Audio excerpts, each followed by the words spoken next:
Yo, what is going on YouTube? I am Germ here. In this video today, we are going to be talking all about the 2021 World Championship group draw that just went down. Now, my original plan was to wake up early for this thing to watch it. It was actually broadcast at 5 a.m. my time, and I work, all day during weekdays, so like this happening on a Wednesday wasn't exactly the best thing for me. I wanted to get a video out, I wanted to get reactions out, I wanted to get all the content out to you guys as soon as possible, but I woke up early for this thing, and I was gonna like live stream it. I was maybe just gonna record a live reaction, whatever, but I couldn't get myself out of bed. I was way too tired. It was way too early. I didn't want to be completely dead at work. So, we're a little bit late on this. It's within 24 hours, but still, I'm going to be giving you guys all of my thoughts and opinions on all the different groups, storylines, everything headed into both the play-in stage and the main stage. Now that we actually know what's going on, the group draw is such an influential, such a pivotal, and such an exciting part of Worlds every single year. And I'm so excited that we can now look at the groups. We can now start analyzing, start breaking it down.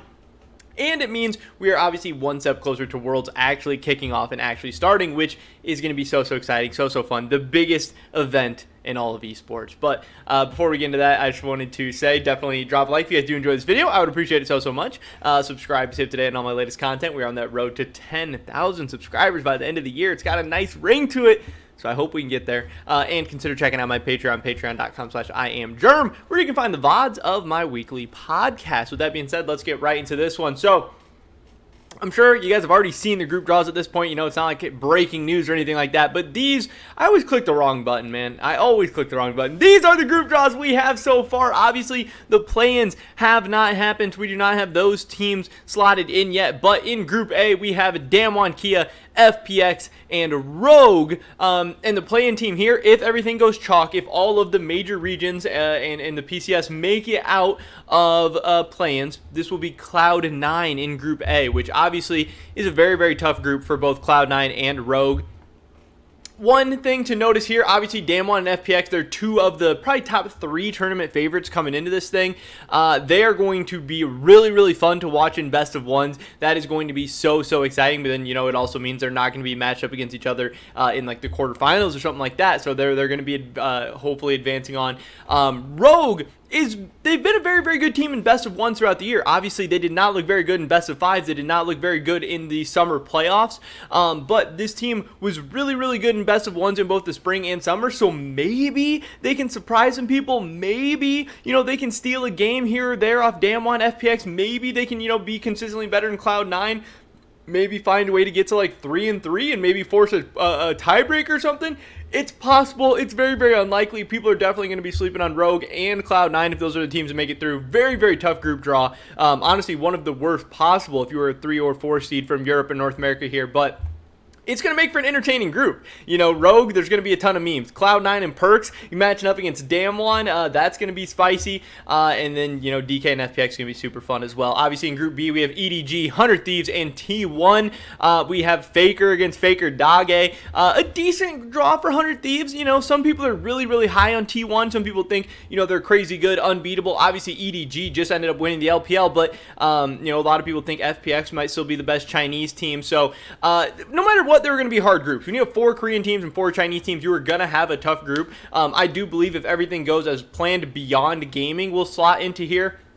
I do think Beyond Gaming is a tough team. You know, I don't think they're like a cakewalk by any means, but I think 100 Thieves, if they play at their best, my microphone cord was getting tripped up. I do think if 100 Thieves plays at their best, you know, there is some percentage shot that they make it out of this group. Obviously, it will be very tough. EDG and T1 are going to be heavy favorites, and Beyond Gaming is going to be looking to, you know, upset teams. And if you're one of the more inconsistent teams, you know, it could be 100 Thieves that gets upset by BYG also. And BYG is a very solid team, so we'll see how that goes. I don't expect 100 Thieves to make it out of this group, but I hope they show up and play well. Closer did say that he has his visa now, so he will be going to Worlds, so that is very exciting. Hopefully there'll be some good fights here. But again, EDG and T1 are going to be very good games. If 100 Thieves want to have a chance, they're going to have to show up and play good, and it's possible. It is possible. Again, I'm not saying it's in their favor, but there's a chance here.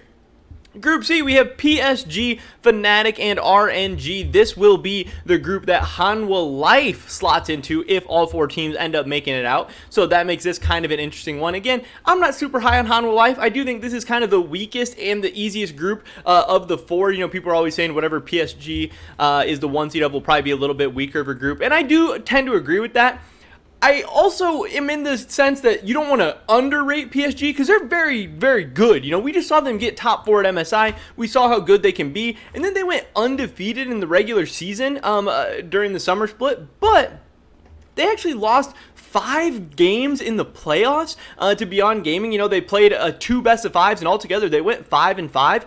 So I have some questions if summer PSG is a worse version of PSG than spring PSG, even though they have unified now, even though they have all that experience from MSI now, even though they went 18-0 in the regular season. I'm not convinced that this is as good of a team as we saw at MSI, you know, even with Doggo playing. So I don't know for sure. I understand how PSG, how good they are. I get that. I'm not trying to underrate them, but I just think people are not taking it. I think, you know, so many people are worried about underrating them that people might be overrating them a little bit right now. You know, I would not be surprised if we see Fnatic and RNG get out of this one pretty easy. Honestly, even if PSG finished last in this group, I would not be surprised. But really, I think all 4 of these teams are going to be very, very close. I think Hanwha Life is probably going to be the weakest of the 4 teams, being the Korean 4 seed, and they might not even make it out of play-ins. You know, there's some people picking that. I think Fnatic and RNG are probably my 2 favorites to get out of this one, but, you know, we'll have to see how it goes. I think PSG, Fnatic, and RNG are going to be all pretty interchangeable, but if Chovy shows up and carries a bunch of games, if Def starts popping off, that wouldn't shock me either. And then finally, we get into Group D. This is going to be the group that LNG would slot into if everything does go as chalk. We have Mad Lions, Gen.G, TL, and again, LNG. Now, I tweeted this out, and this is the thing that you need to keep in mind. Mad Lions is so good. They are looking awesome coming into this tournament. They obviously learned a ton from MSI. They're ready to redeem themselves from last year's Worlds. But Mad Lions is not a great best-of-1 team. In spring split, they were not great in best of 1s. At MSI, they were not great in best of 1s. In summer split, they were not great at best of 1s. Now, both, you know, at MSI, in the spring split, and in the summer split, they have been great in best of 5s. One of the best teams in the world, without a doubt, at best of 5s. But there is an opportunity for them to slip up in group stage. You get 6 best of 1 games. There's a ton of room for error. There's a ton of room for volatility. There's a ton of room for craziness to happen. And despite how good everyone thinks and even knows Mad Lions is and can be, they are a much better team in best of 5s than in best of 1s. And again, there's plenty of questions about Gen.G as well, and there's plenty of questions about TL also. But I do think that if there's one North American team that can maybe eke it out here, I do think it's going to be Team Liquid. I'm not that scared of LNG. I am not that scared of Gen.G. Yes, they are the 2 seed, but they finished,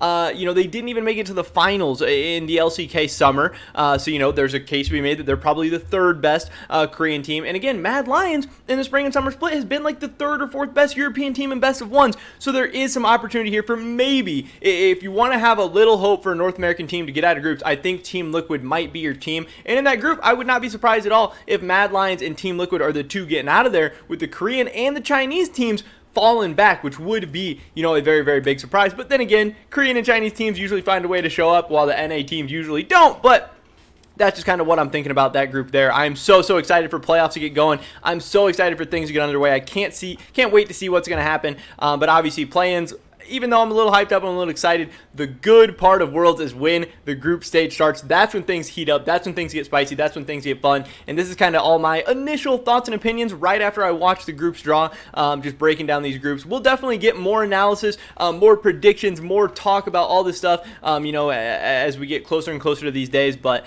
yeah, pretty much over this video today, guys. Definitely drop a like if you did enjoy it. I would appreciate it so much. Leave a comment down below. Let me know what you think about any of these group draws, any of these teams, any of these matchups. I would love to hear your guys' thoughts and opinions. Subscribe to stay up to date on all my latest content. Hopefully catch you guys in the next one. But until then, peace.